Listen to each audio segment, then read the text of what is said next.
Hi, my name is Dane. I'm a current student at Chafer Theological Seminary.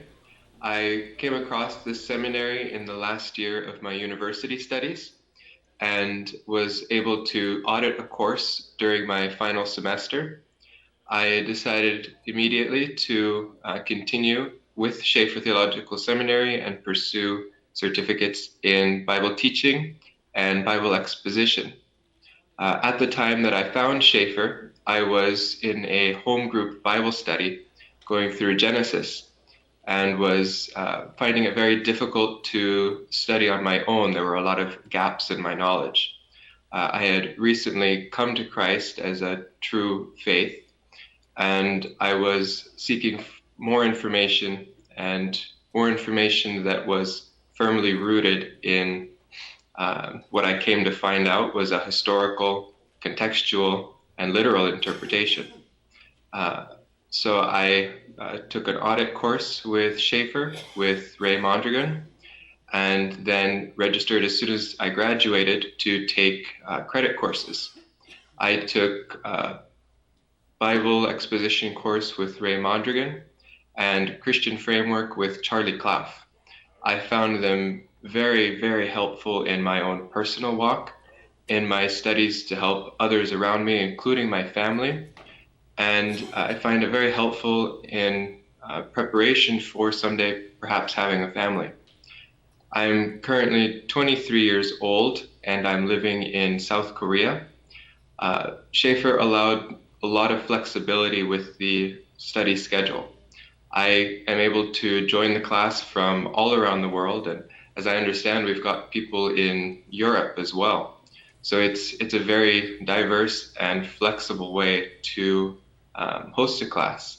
And I've not found any trouble with it at all. In fact, it's been very encouraging to see brothers and sisters from all across the world joining to learn more about Jesus and the reason that brings us all together.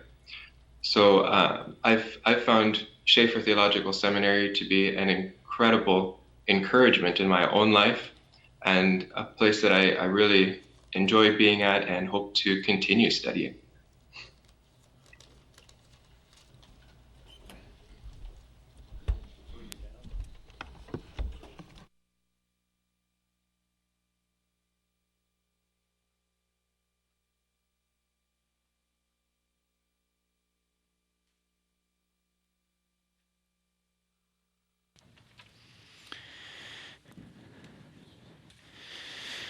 All right.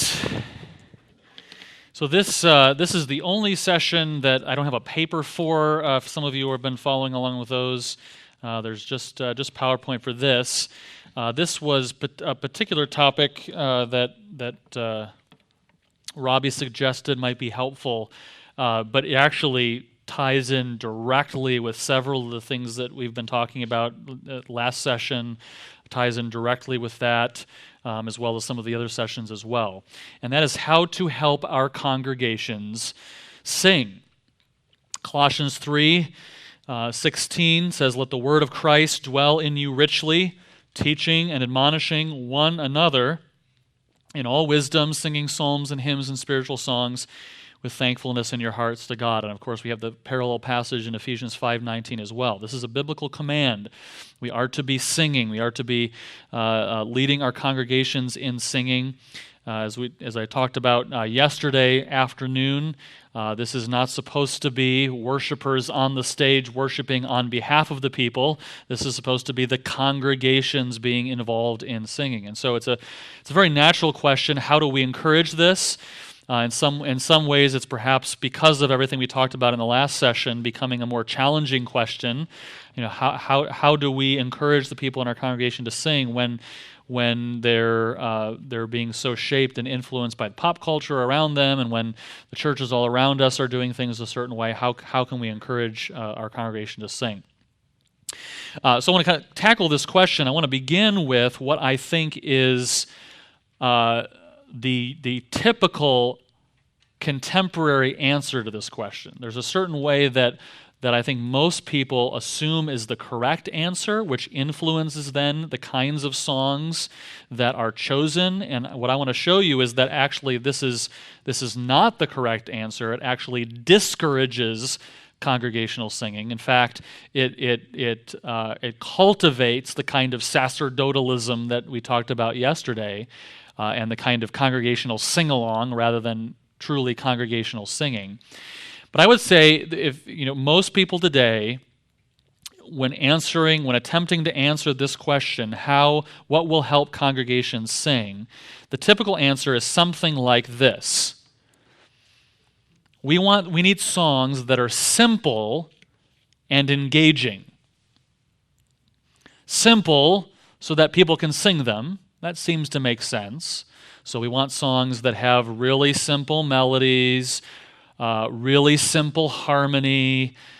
Again, the goal is we want as many people to be able to participate as possible. And then we want them to be able to enjoy it, so they've got to be things that are engaging and that create energy and excitement. And that really ties into a little bit what we talked about in the last session with this sort of expectation of a need for excitement in the service in order for people to be engaged. I'm going to suggest, though, that is the wrong solution, and here's why. If our goal is simplicity in melody and simplicity in harmony in particular, what we end up with is actually pretty boring songs. So just to use a silly example, if we had a song that just repeats the same pitch over and over again, that's pretty simple, and anybody can join in.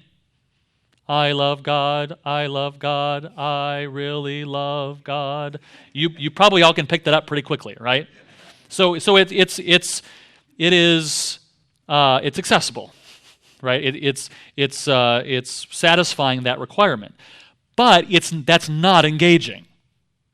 So really simple melodies, and in particular really simple harmony, is inherently boring. Nobody's going to want to sing it. The problem is, again, I think this is a common answer that many who are writing music for modern worship are trying to do. They have very, very simple melodies, very, very simplistic harmony. So in and of itself, if you just take the melody by itself, it's very, very boring. The only way to make it engaging is by doing things musically that actually discourage congregational singing. So I'll show you some examples of that here in a moment. And what's interesting about this, and again, this connects with what we just talked about, this is exactly what pop music is. If you take the typical pop song on the radio and you strip everything away but just the melody and the harmony, nobody's going to listen to it because it's really, really boring. It's so simplistic that it's very boring. There's one of my all-time favorite book titles by John McWhorter. The title is Doing Our Own Thing, The Denigration of Language and Music and Why We Should Care. McWhorter's he's a cultural critic. He's not a believer. He's an African American cultural critic who just sort of looks at pop culture, and he, in this book, shows both the parallels of the denigration of language. I mean, Alan mentioned this earlier, that we use like 52 words and that's it, and I even just said like. So the English language has over time become more and more and more and more simplistic, and there's very much parallels in music. And so he kind of shows the shift in American popular culture along these lines. And here's what he says. He says, I have claimed, this is in his book, page 198, I have claimed that the United States has undergone as shift in its relationship of self-expression that has had an effect beyond anything traceable to education or larger currents of intellectual history. And so here's what has happened. The musical sensibility of most Americans of boomer age and younger parallels their sense of language, preferring the visceral, spontaneous, and elementary over the objective, planned, and elaborated. So here's the point. We've dumbed down the language, and we've dumbed down the basic musical elements, melody and harmony. And instead, what most modern Americans, McWhorter is arguing, what we want, what we think is really engaging, to put it in the language we just used, he says visceral, spontaneous, and elementary. In other words, music that targets the passions. That's engaging. But he says he's arguing this is a change. He says in earlier America, so he's now talking about the shift in music. In earlier America, the two main elements the listener picked up in their ears were melody and harmony. So in other words, he's saying more older traditional music had really rich melodies and really rich harmonies. You think of old American folk music, or even to a certain degree, early pop music, or classical music. Rich melody, rich harmony. It's stuff you could sing while you're walking down the sidewalk, because it's just really beautiful melodies, beautiful harmony. Today, however, he says, the American typically listens mainly for two things: rhythm and the vernacular authenticity of the singer's vocal tone. Certainly we haven't tossed out melody or harmony altogether. We can certainly do without them if the beat is fine enough. So a lot of pop music today, the melody is really boring. The lyrics, if you read them, they don't say anything. That's not what attracts people. The harmony, if you analyze it from a harmonic standpoint musically, some of you may know music, some of you don't, but if you harmonize the chord progressions or the numbers of chords that are used in a typical pop song, they're very, very low, whereas in the past, a lot more chords were used, different inversions of the chords, different creative progressions of the chords, very interesting harmonic language. Today, this is what McWhorter is pointing out. And again, he's an unbeliever. I say that to point out he doesn't have an axe to grind. He's not trying to make any sort of theological argument. He's just analyzing the culture. He's saying music in the past had really rich melody and harmony. Today, it has very boring melodies, very simplistic, elementary harmony. Instead, what is really engaging is the rhythm, which inherently targets the more visceral responses, and what he calls the vernacular authenticity of the singer's vocal tone, kind of, that breathy, very mic close to the mouth kind of sound. He says most pop music today is driven less by what the composer writes down than the performer taking raw materials and fashioning it into an individually charismatic performance. In the same way, speech is immediate and personal when uttered, but loses its power when transcribed word for word on paper. That's why you read the lyrics of most pop songs, and you're like, you read it, it's not meant to be read. That's the point, right? It's meant to be communicated by this engaging, dynamic, charismatic performance, denuded of its situational context and the nuances that intonation conveys. New pop music is spoken music. Old pop was much more written. Even the early pop music, or even before that, traditional folk music or classical music was written down, was musically, harmonically, and textually rich. He's pointing out pop music has transitioned, and I'm pointing this out because this is paralleled in Christian music. I'll make that point here in a moment. He says, because a culture busy getting down, right, just into the rhythm, no longer required real songs, America ate this music up, such that today a good 2 generations have grown up with a musical sensibility based on beat and shaggy vocal passion. That is, whatever residual responses one has to melody and harmony, take away the beat and the cool voice and we lose interest, while music based entirely on melody and harmony appeals only to a few. Okay, so you understand what he's saying?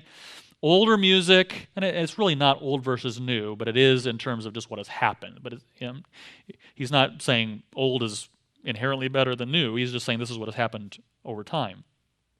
Traditional folk music, traditional forms of music, had really rich melody and harmony and lyrics, and that is what created interest. Modern pop music is more about the driving rhythm, which is more immediate, more visceral. The melodies, the lyrics, and the harmony is actually pretty vapid. And that parallels very much with what has happened in Christian music, partially because Christians have just sort of copied along with what's happened in the secular pop culture, but partially because of that initial answer to the question, how can we get people engaged? And the answer was to do the same thing with Christian music as the pop artists did with the pop music. We grossly simplify the lyrics. We grossly simplify the melodies. We grossly simplify the harmonies. I'm going to show you some examples of this just in a moment. So that, again, ostensibly with a good objective, we want to make sure everybody can sing it. If it's too complicated, people are not going to be able to sing it. Okay, that makes sense at its face. But then it's boring, so what do we got to do? Well, let's also follow pop culture in this. To make it engaging, we need to make it visceral. We emphasize the rhythm, the rhythmic drive, and the rhythmic complexity, and then we emphasize the performance. I mean, modern pop music has to be performed with a professional band, with the technology. You know, this relates to what Lim and Ruth point out with contemporary music. They say contemporary music unplugged is not itself. You take away the amp, you take away the electronic instruments and all of that, and it's not engaging anymore. It's very, very boring. I mean, you apply what I like to call the catacomb test. In other words, could you do this in the first century in the catacombs? No, because you wouldn't want to sing this stuff. It's not interesting unless it's amped up with the driving rhythm and the authentic, passionate vocal performance, right? That's what makes it really, really, really, really engaging. The problem is, as I pointed out a moment ago, those things actually make it inherently non-congregational. Let me show you. So, on the one hand, you have melodic and harmonic interest. That's what McWhorter is pointing out used to be true of traditional music. And this is true of traditional hymnody. There is a I'm going to show you specific examples of this in a moment. There's a melodic and harmonic interest in the music. As that wanes, as that is diminished, to where now we have very simplistic melody and very simplistic harmonies, it's boring. So what do we got to do to make it interesting? We have to increase the rhythmic complexity. This is what has happened in modern pop music, and this is what has happened in a lot of contemporary music.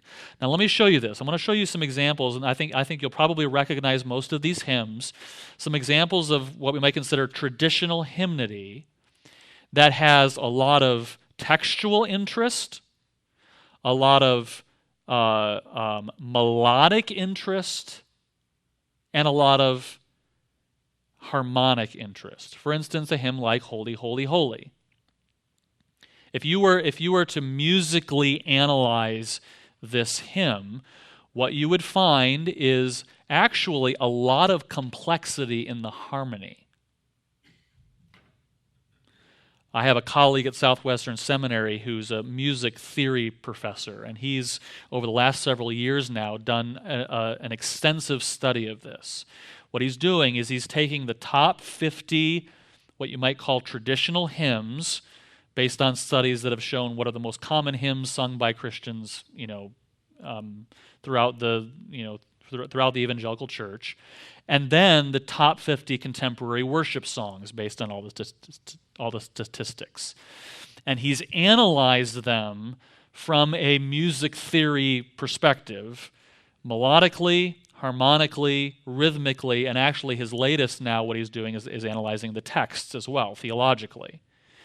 And what he's showing objectively is that what we would call traditional hymns have pretty complex harmonic language, which makes them interesting. And from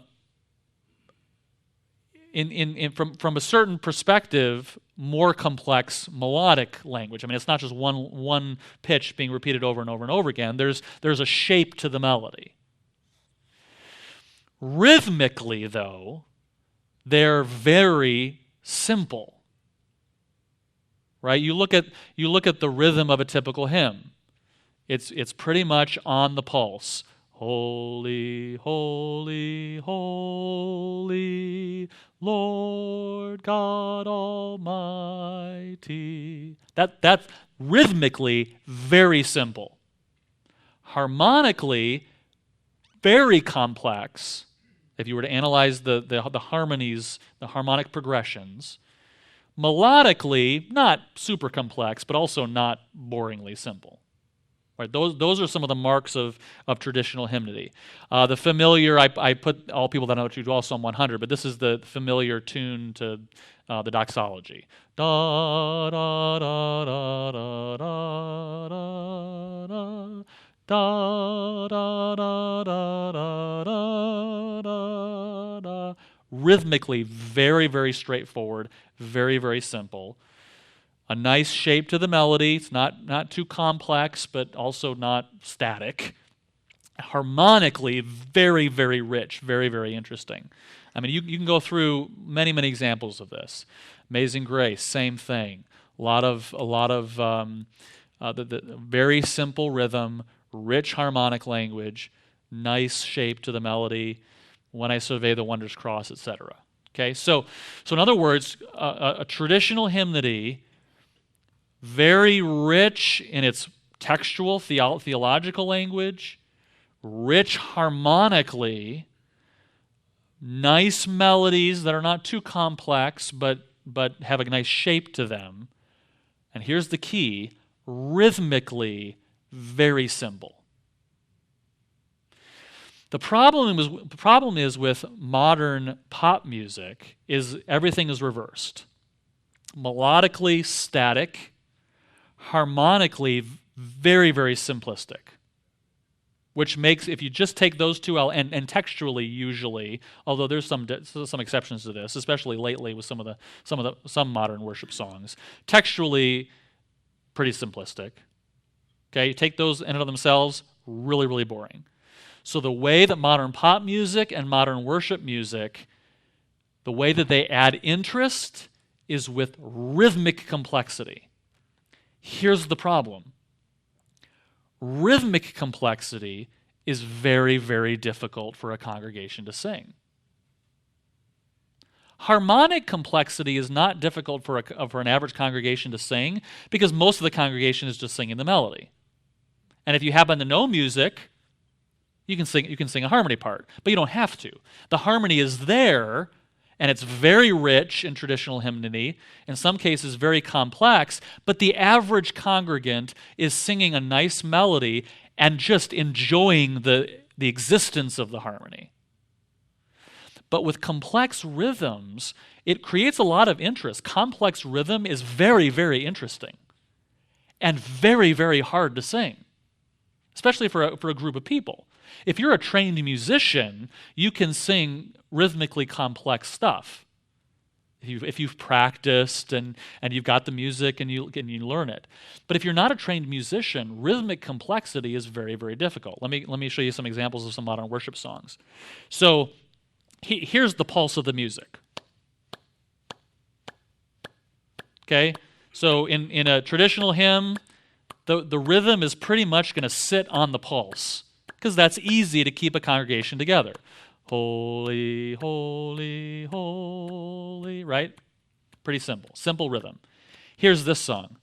Oh, the wonderful cross. Oh, the wonderful cross. Da da da da da da da. Kind of repeats that 27 times. So the melody itself and the lyrics repeat over and over and over again, boring, But it's actually a really interesting song, not because of the melody, not because of the lyrics, not because of the harmony. The harmonic progression are basically 3 chords repeated over and over and over again in their root position, if you know anything about music. Rhythmically, really interesting, but hard for a congregation to sing. I mean, you try to get a congregation to sing this, especially if they don't know it, and it sounds awful. Now, if you know it, maybe you heard it on the radio, you can kind of sing along, but you really need, like if I were to say, okay, it's up there, let's sing it together, ready? I'm not going to do that because it would be like a train wreck. Now, if you got a band up here who's practiced it, they can do it, and they can be perfectly together, and it can sound pretty cool, but the people aren't really going to sing. Maybe they'll sing along. That's what I mean by the difference between congregational singing and congregational sing-along. Okay? Here's another example. So the pulse is, Lord of all creation. Bum, ba, da, da, da, da. It's all off the beat, which is interesting. It's pretty complex. Rhythmically, contemporary pop music and contemporary worship music is pretty complex rhythmically. But the problem is it's really difficult. I mean, this is the perfect example. This, I think, the entirety of this song, nothing is on the pulse. Everything is off the beat. Great is your faithfulness, O God. I mean, it's just, and I mean, look at, and melodically not interesting, harmonically not interesting, and all off the beat, which is interesting, but impossible for a congregation to sing together. A band can do it, that's practiced. Congregation can't do it. So the point is, simple, textually, melodically, and harmonically is not actually the best way to encourage congregational singing, because if simplicity is your goal in text, melody, and harmony, then it's not going to be interesting unless you add really complex rhythm, and then it's not singable. Here's what I think is the better solution. The better solution is, instead of simplicity, let's say singable. We want songs that are singable. And there's objective factors that make something singable. I've hinted at them already. I'm going to make them explicit here in a moment. Singable, from an objective point of view, what we sing, you're not going to sing, Handel's Messiah congregationally. That's not singable. Right? So this is not just a contemporary pop versus traditional kind of thing. I mean, you're not going to sing art music as a congregation. It's not singable for the average person. Singable is the key, but singable plus rich. I mean rich textually, rich melodically, and rich harmonically. The singable nature has to do with the rhythm, largely, and a couple other factors. That's going to be more of of characteristics of songs that are going to be both accessible for a congregation and interesting to sing. I mean, you can choose things that are singable, but if there's no richness to it, it's going to be boring. I don't want to sing that because it's just not interesting, textually, melodically, harmonically, etc. Let me give you some. We'll flesh this out a little bit. There's an article in a larger book called "Looking at Hymn Tunes: The Objective Factors," and this is by John Wilson, who did a similar sort of thing to my colleague at Southwestern, where he looked at the most successful traditional hymns. What has made them successful? Because, I mean, again, this is not a new versus old thing, because there's a lot of old songs that have been written that were just not very good. And you know what? They didn't last. They didn't make it into subsequent hymnals and this sort of thing because they weren't very good. What has lasted over time, what has stood the test of time, are things that were singable and rich. And so a guy like John Wilson then says, okay, what makes them singable and what makes them rich? So here's what he says. He says, we must remember first that singing is not just an affair of the voice. It is just as much, if not more, an affair of the mind. A good voice and plenty of breath are fine things to have, but if you cannot imagine in your mind's ear the pitch of the next note in a tune, you can't sing it. And in matters of rhythm, if you cannot visualize the length of a note, you will not know when to stop singing it, which may be just as awkward, right? So his point here is we've got to choose musical characteristics that the average person's mind, untrained musically, not practiced, can sort of instinctively visualize, such that after maybe hearing it one time or a couple times, you can catch on. So what are some of those factors? So here are attributes of a good hymn tune. These are things that Wilson points out. Number one, I think I'm going to we're going to work through these each in turn. I'm going to lay them out here first. Yeah. So here's kind of an outline of where we're going to go, and I'm going to talk about each of these. It's melodic outline. Okay. So what about a melody makes it singable and rich? What about the rhythm? So I've hinted at some of these a little bit. What about the harmony, and what about the overall structure? So here's what he says. He says the melody, so now we're talking about melody, will have a judicious mixture of leaps and steps. So in other words, it's not just going to be all one note, or even just na na na na na na na na na na na na, just steps. But neither is it going to be ba ba boo boo boo boo boo boo. That's not going to be singable either, right? It's going to have a good balance between stepwise motion, and this is something you can just, you don't even have to read music. You can just look at the melody and you can kind of see this. There's a nice shape to the melody. It's singable, but it also has some interest to it. It's also a rich melody. The melody will maintain its poise as it moves, balancing rise and fall without spending too much in the heights or too much in the depths. A lot of pop music is not designed to be congregational. It's designed for some guy with a really good voice to be able to sing. So often the range is really, really wide. Like it'll be really, really low for a while, and then it'll be really, really screaming. And if you're a well-trained singer, you can do that. The average person can't do that. So a good melody is not going to sit down here in the groveling low notes. It's not going to sit up here in the screaming high notes. It's going to maintain a good balance. That's what he's pointing out in terms of where the melody lies. Number 3, a melody will respect congregational limits in matters of pitch and vocal climax. It's not going to be screaming. It's not going to be, it might have a couple high notes, but it's not going to stay up there. It's not going to. We're going to respect congregational limits, and I'll show some of those here in a moment. It's going to have fairly straightforward rhythms in the melody. I've already talked about this. You can't have complex rhythm and make it be something that people are going to sing well. People are going to give up. They're just going to listen, or maybe they'll kind of mumble along. Or again, if you know it, like you heard it on the radio or something, then yeah, maybe you can sing it along. But still, I've experienced this. There are cases where I've been in a service and there's a song being performed by a band, and I've never heard it before. And I'm a musician. Like I know how to read music, and I can't even figure out what's going on. I can't even saying maybe if I heard it 4 or 5 times, I might be able to figure it out. Just recently, I was with another guy who's a musician, and we were commenting. We were listening. We were there in this service, and we couldn't even figure out what the melody was, let alone be able to follow it. That prevents congregational singing. If our goal is for us to sing to one another in psalms and hymns and spiritual songs, we've got to make sure it's singable, and one of the ways it's with very simple melody. If you want something simple, it's got to be very simple rhythm. The rhythm has to be simple and straightforward.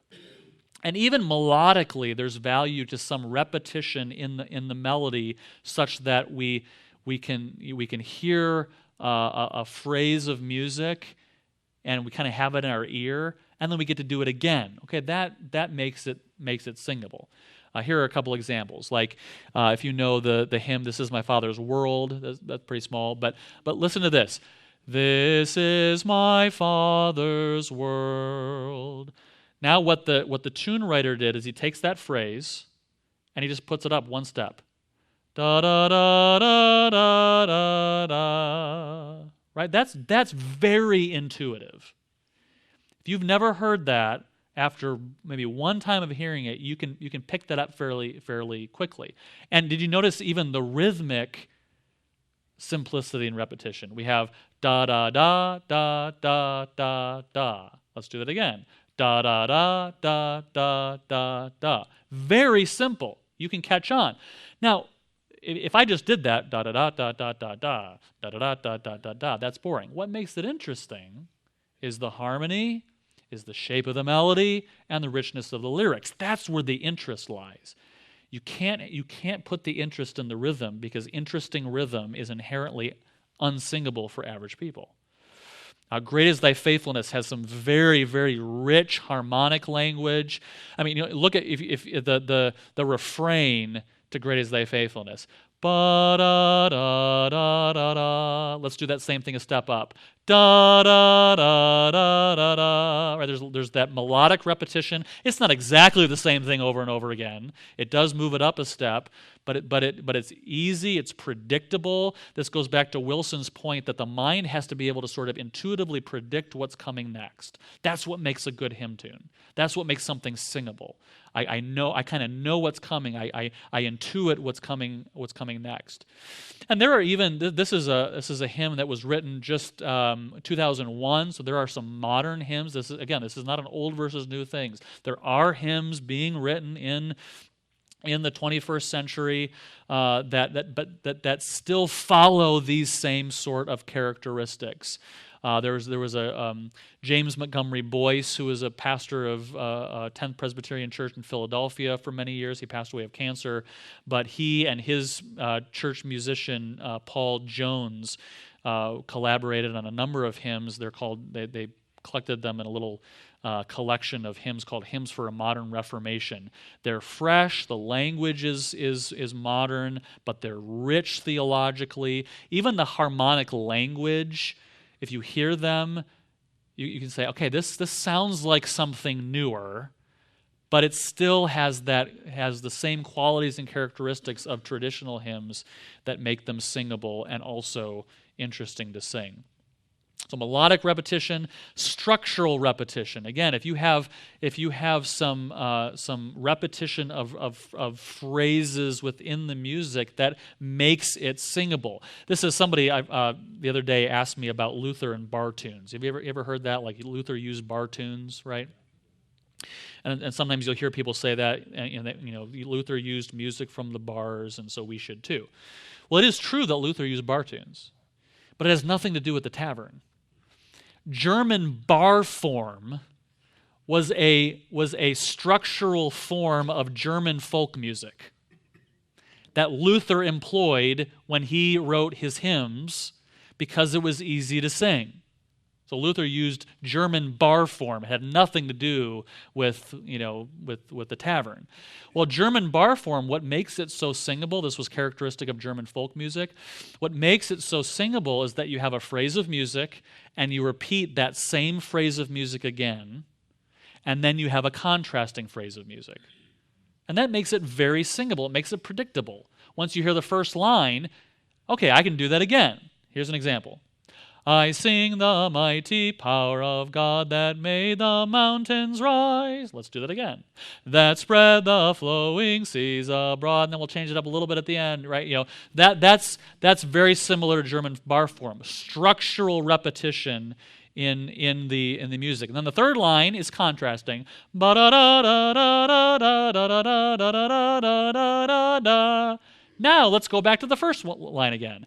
Ba da da da da da da da da da da da da. You see that structural repetition? That's always going to be much easier to sing than if every line is absolutely different and contrasting musically. You see that, right? That's a perfect example. And folk tunes are inherently like this. A lot of our best hymn tunes were originally folk tunes because it's just the music of the people. It's easy to sing, but the melodies are beautiful and the harmonic language is rich and interesting. But it's easy to sing. Forest Green is old English folk tune. I don't know if you know it.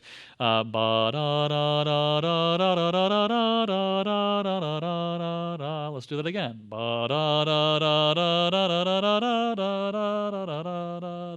And there's a contrasting line.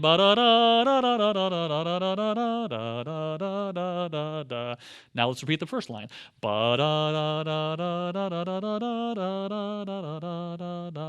just because of the shape of the melody and in particular the richness of the harmony, that's not boring. It's easy to sing. It is singable, but it is also rich. And we could go on and on.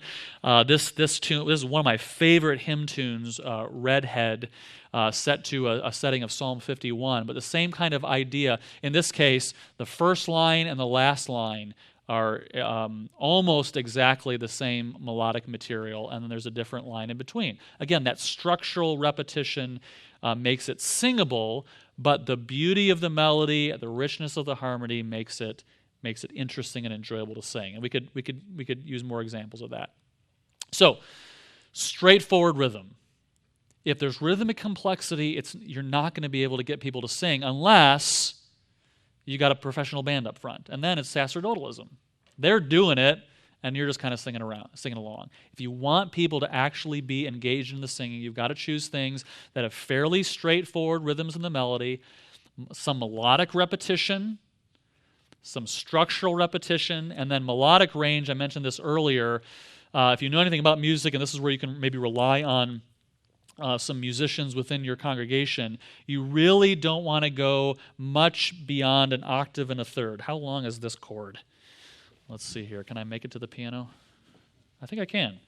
Okay, so an octave is 8 pitches. That's an octave, right? It's the same pitch, just an octave apart. For a range of a song, you don't want to get much beyond that, maybe an octave and a third.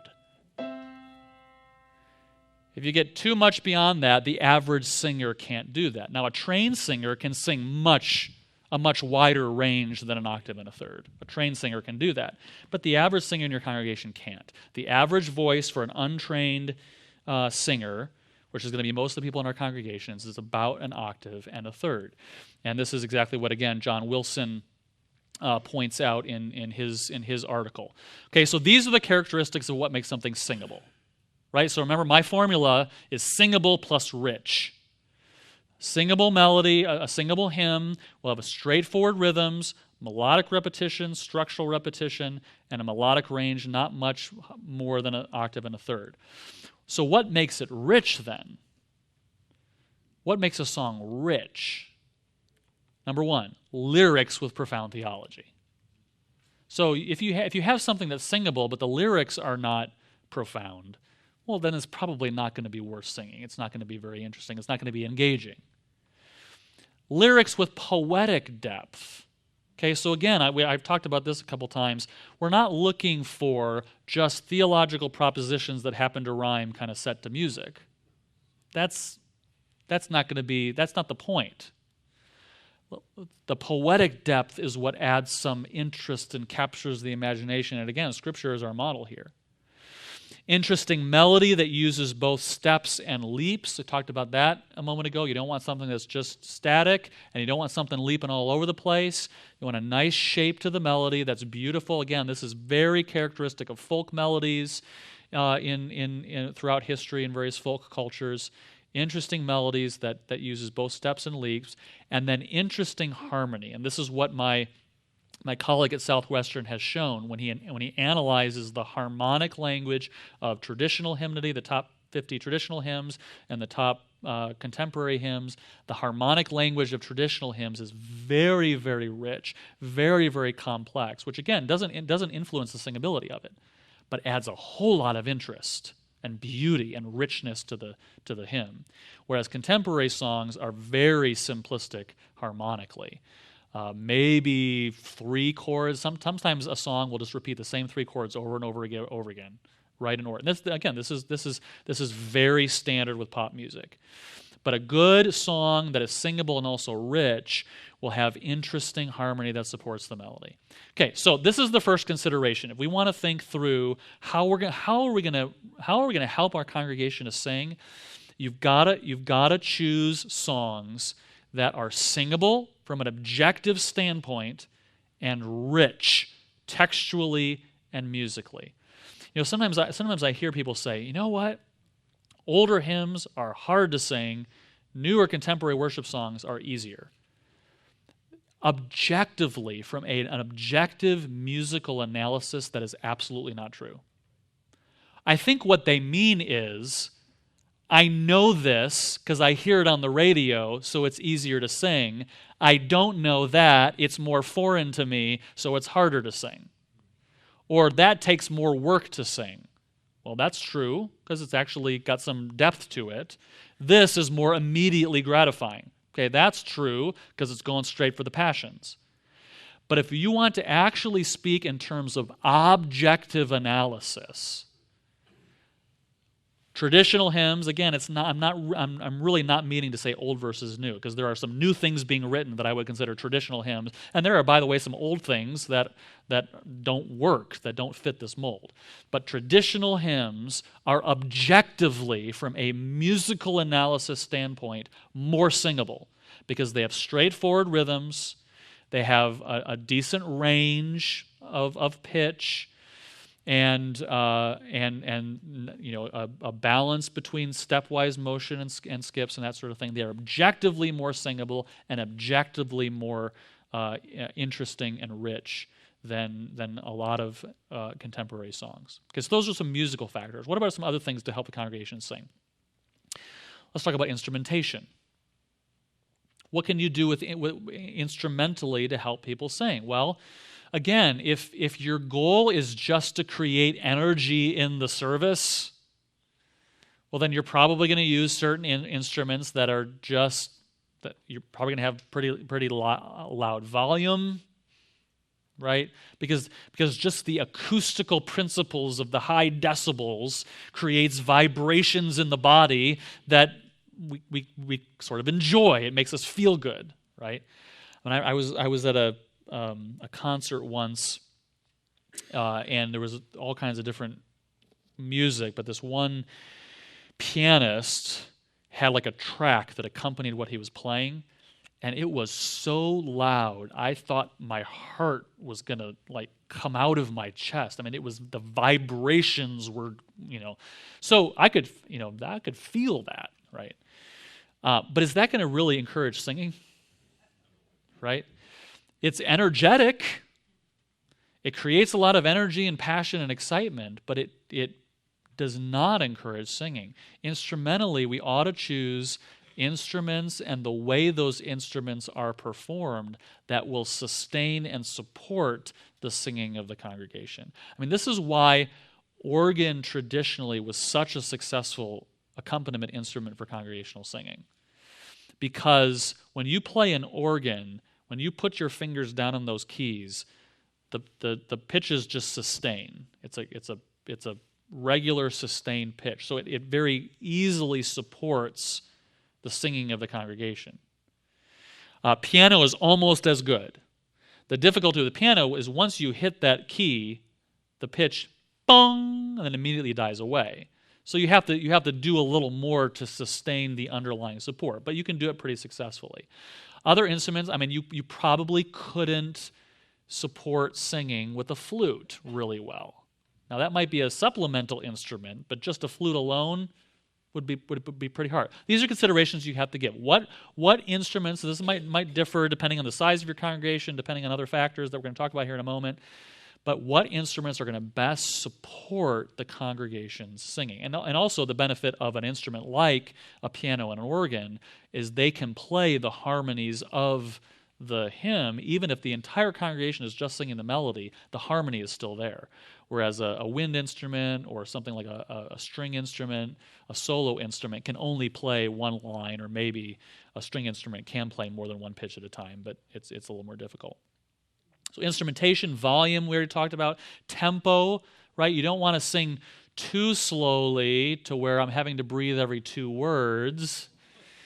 But at the same time, I don't want to sing too quickly to where I'm trying to catch my breath. I had a music director once. He wouldn't breathe even between stanzas. I mean, it's like, Blessed Trinity. That's a bad example. I mean, because that one you can at least hold the pitch at the end and you can breathe. But some hymns, trying to think of a real quick example here, where it ends like on a quick pitch and you just got to keep going and there's not even any chance to breathe or anything, and you got to give people a chance to breathe, right? In other words, tempo, you can't go too fast, can't go too slow. You got to consider breathing. Again, the purpose of tempo is not to create excitement. Let's go really fast so we can create excitement. No, you want to give people the opportunity to breathe, the opportunity to, but not have to breathe too much. The leader is singing. I mean, the leader of the congregation was really helpful. And again, this is not maybe possible in a lot of situations. But if you can find somebody who has a decent voice who can sing on pitch, that's the kind of person who's really helpful to lead. Because at least then people have something that they can hear, another voice that can help to support what's going on, In a lot of contemporary worship, what you have people up there leading who have really, really good voices. The problem is they're just like riffing all over the place. They're singing everything but the melody, and they're very talented. Not everybody can do that. But if you're singing a solo, that's one thing. I mean, it'd be the same with, I'm not just picking on contemporary. There might be a great operatic singer who might not be the best to help to lead congregational singing if if they're just, their voice is going everywhere but the melody of the song.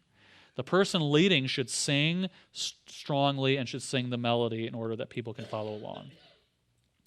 The acoustics of the room in which you sing is a consideration if you can do something about it. Sometimes you're meeting in a place, there's nothing you can do about it. You just work with what you have. But if at all you can do things with the acoustics of the room so that people can hear themselves and people around them, that's going to encourage congregational singing. In some acoustical environments, you're singing and all you hear is yourself because the sound is just dead. Well, for the average person who's already a little skeptical about singing, you're going to kind of just, the minute that happens, you're going to be quiet. If you can add a little bit of acoustic liveness to a room so that the sound moves around a little bit and you can start to hear other people singing, that's just going to encourage congregational singing even more. Now, there's got to be a balance, because if you make a room really, really live, it's hard to understand the spoken word. The best rooms for the spoken word are rooms that are completely acoustically dead, and you would just amplify the sound. Okay, that's great for spoken word. It's awful for congregational singing. So you have to find a balance in terms of the acoustics where you can understand the spoken word, but also you can hear people around you when you sing. Lighting. I talked about this yesterday with the Return to Rome session. It is very common in a lot of churches today, especially during the congregational singing, like the stage is really, really bright and the room is like pitch black. Well, how does that help congregational singing? This is supposed to be singing to one another, psalms, hymns, and spiritual songs. I was just at a conference recently, and it was hilarious.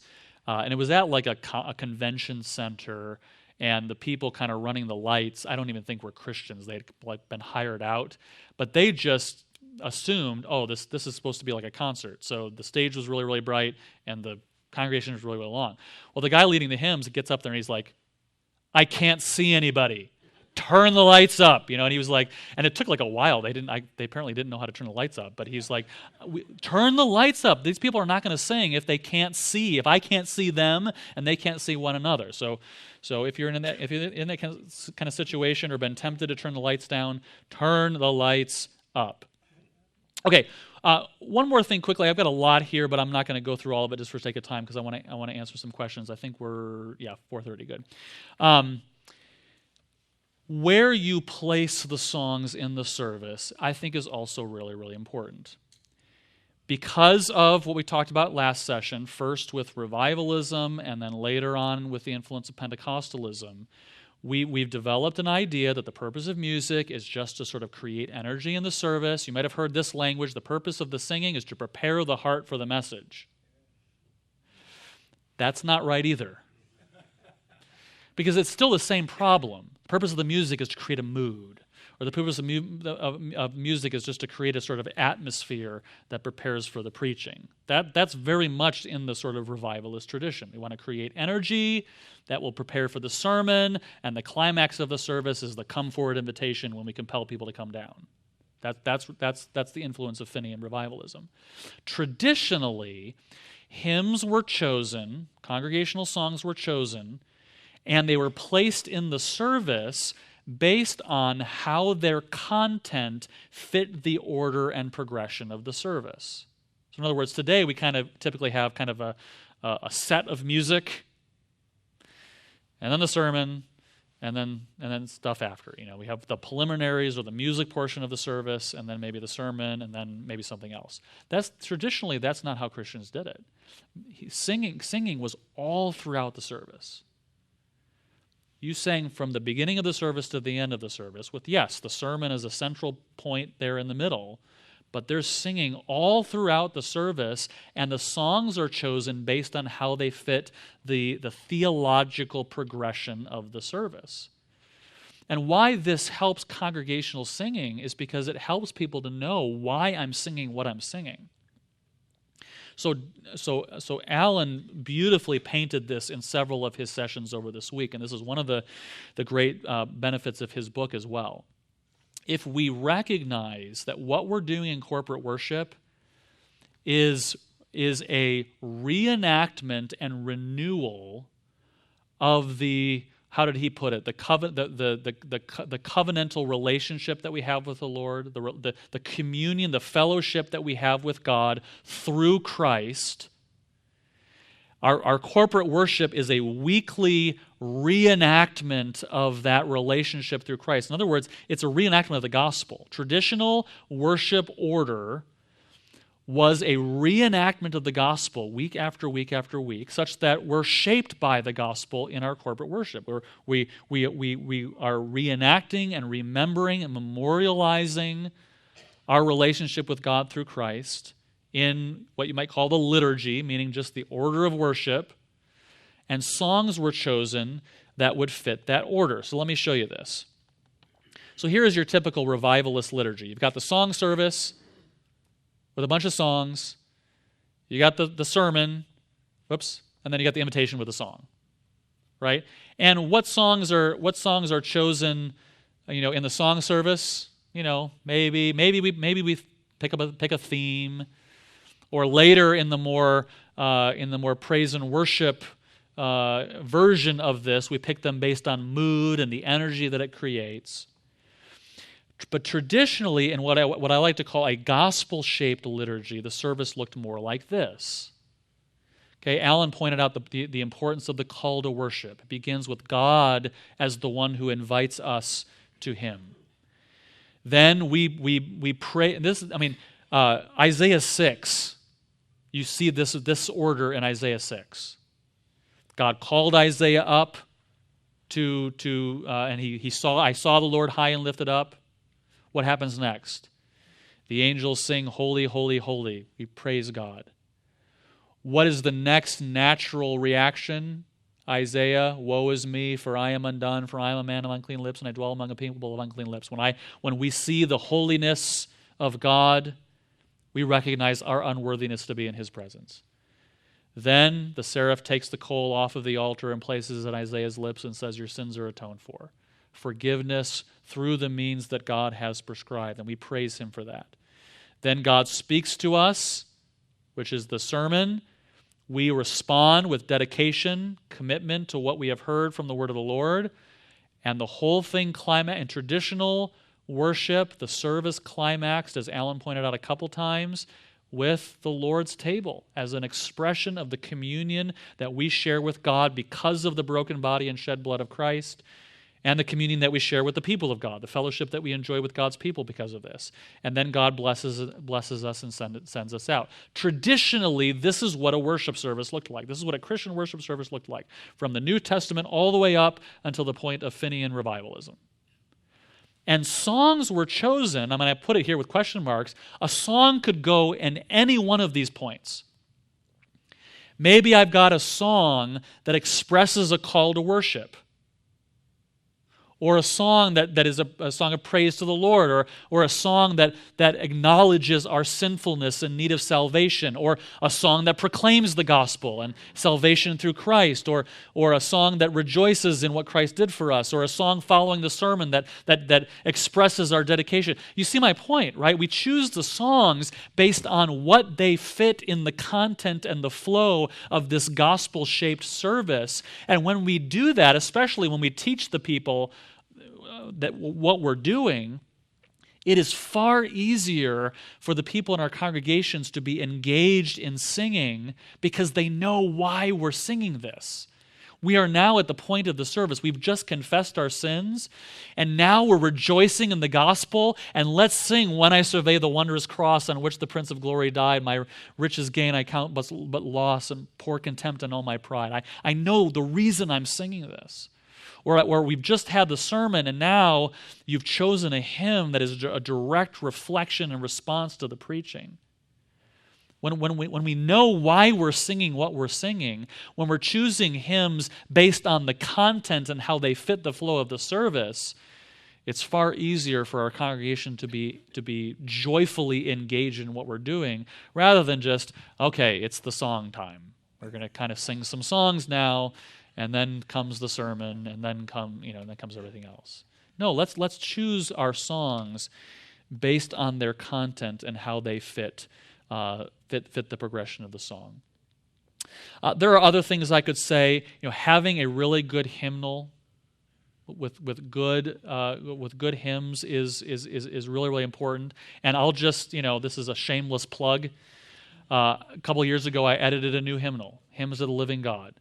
And the reason several of us did this is because there was no one hymnal. Any hymnal that was out there was a bunch of junk in it that I never wanted to use. And so we felt like, okay, let's put together a hymnal that includes what we consider the best, most theologically rich, and musically singable hymns available in the English language. And that's what we produced in Hymns of the Living God. And we did it because we felt like it was something that needed to be done. We didn't expect anybody to use it.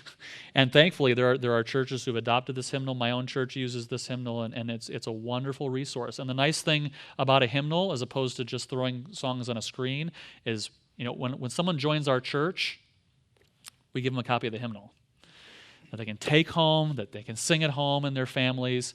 And somebody asked earlier, so what is a way to maybe help people learn a new song that they don't know?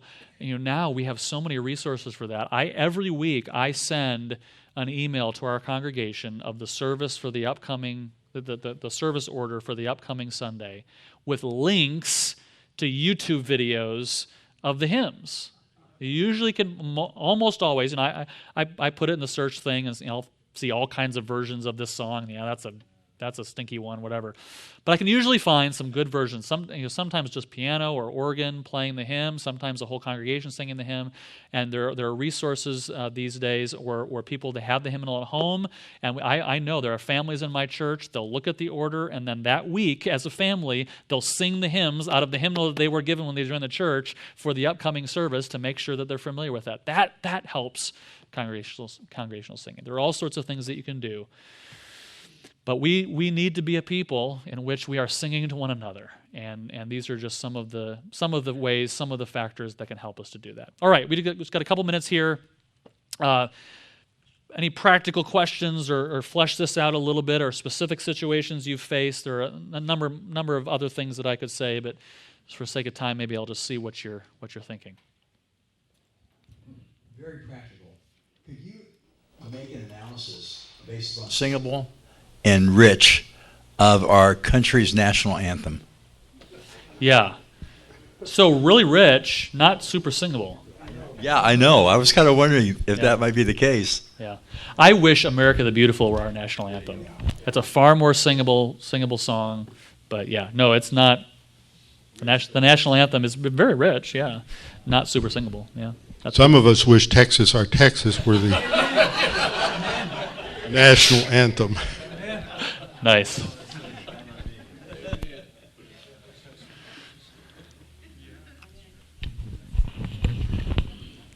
Dr. Aniol, thank you so very much for that presentation. May I tell a story first before I ask my question? I've been privileged for the last 16 years to help with the nursing home ministry down in Richmond. And one Sunday I was there, and there was a lady I hadn't met before. She was down. I went over and introduced myself to her.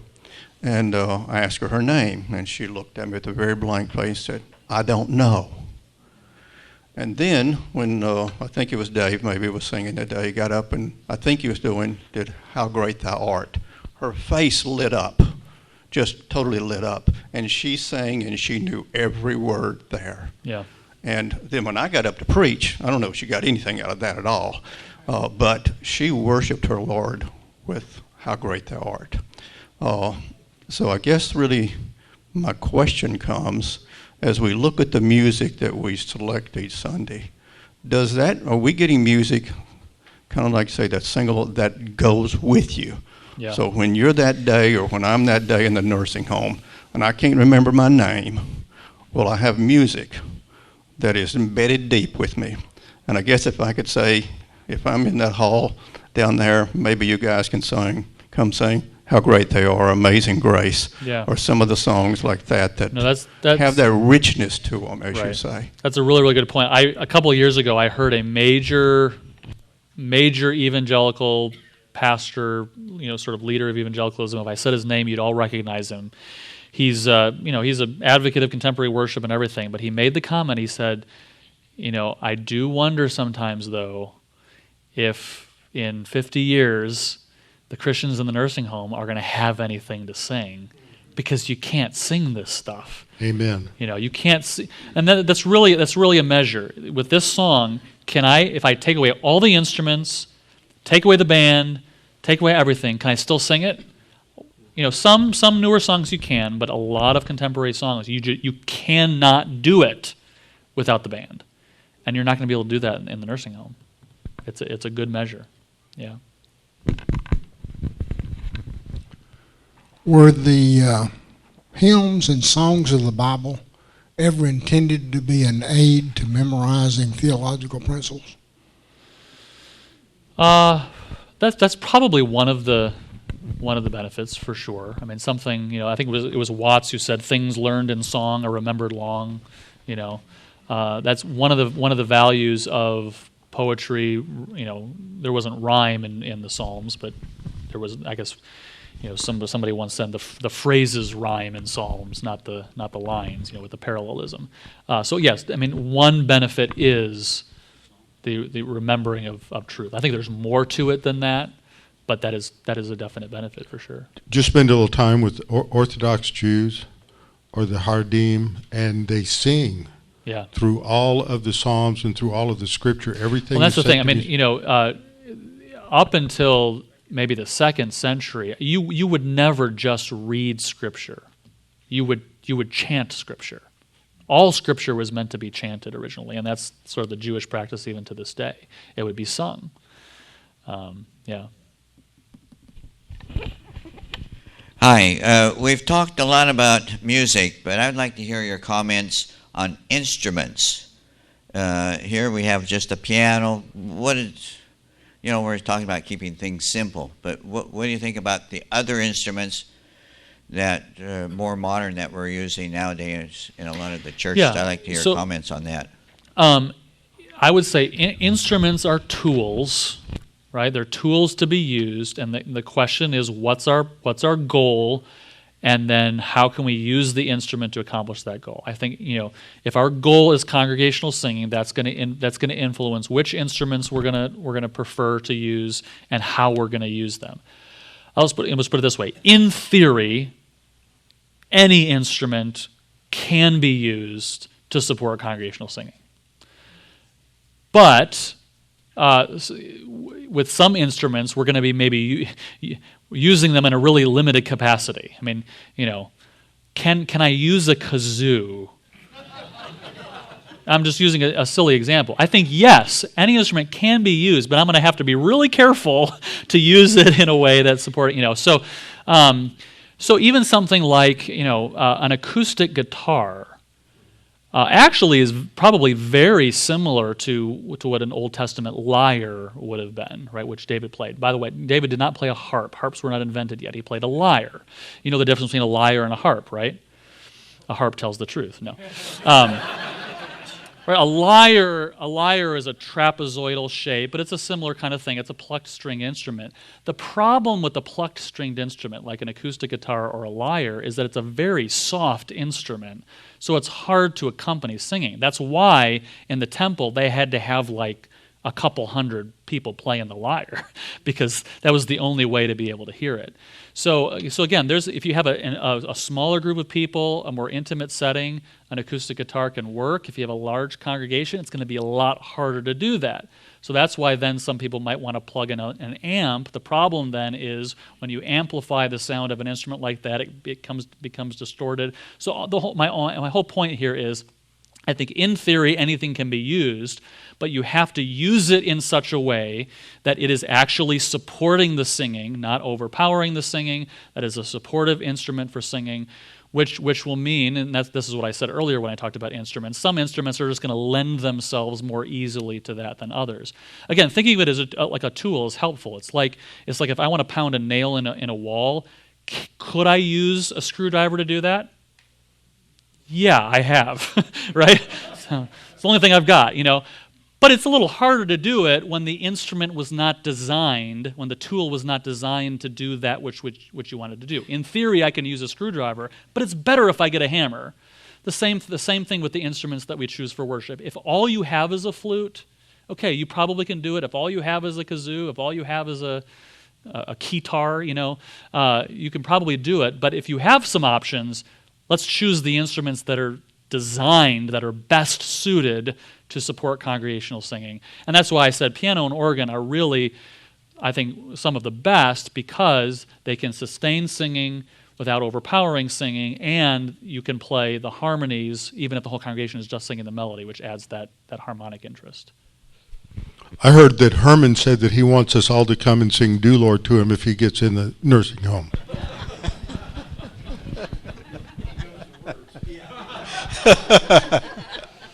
Well, excuse me.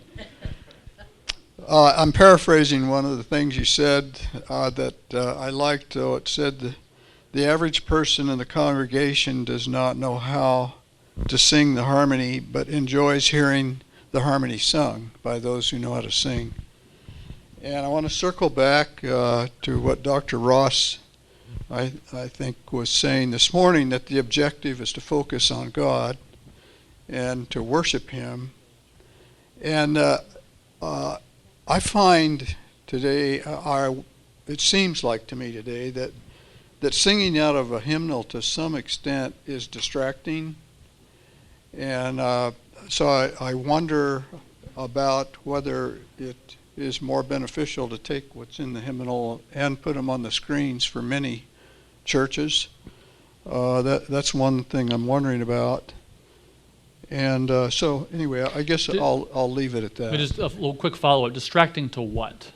Well, I'll take this morning two things about singing out of the hymnal. By the time I figured out that the particular hymnal in one case that I had didn't have the song and the page we were looking for, and on another occasion, we were already singing before I found the page. Yeah. So it's distracting from worshiping. That certainly would be a distraction, but that's not the fault of the hymnal. It's probably my fault for starting too quickly. No, and I'm not assigning fault. No. It's a legitimate concern. Sure, it has to be led well. It's I would just say, it just seems to me that it's easier, since we all can. This statement that you made about the harmony applies to a lot of the different aspects of songs, and it's easier for the average person in the congregation to look up and start singing the song off of a screen than pick up a hymnal and do that. In fact, it's also easier to follow the person that's leading the singing. So with any any form of media or tool, there's pros and cons. There's gain and loss. Are there some things that you might gain with putting songs up on a screen? I think there's a valid case to say that there is. I think, for me personally, I think you lose more than you gain when you go from hymnal to screen, though. For one thing, having the printed music has a real value. Now, there are actually some companies that are starting to put the full music up on screens, which I think is at least a little better. But a lot of people learn how to basically read music just by coming week after week. I mean, I think my kids probably learned how to read music mainly just because of using a hymnal. If you never saw the actual printed music, I think that would be a detriment. The other thing I heard someone say, if there's just up on a screen, it can encourage a very individualistic focus, whereas you have to share a hymnal. There's a corporate thing happening here with. So I mean, I'm not going to make a big deal about that. If you can't afford hymnals, if you're in the bush of Africa, maybe throwing something up on an overhead projector is going to be the best way to go. But I think there are a lot of really valuable benefits to having hymnals. Again, another one being that you can send them home. Another one being you have less flexibility if you don't have a hymnal. I was in a service once where the preacher preached something, and he got to a point, and he quoted a couple lines of hymns, and a couple lines of a hymn, and he said, "Let's sing that."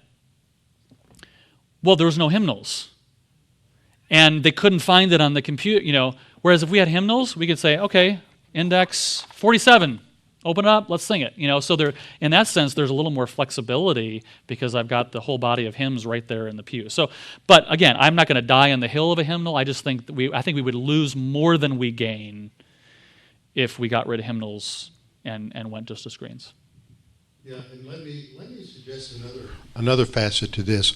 When I went up to Preston City, I picked 20 hymns.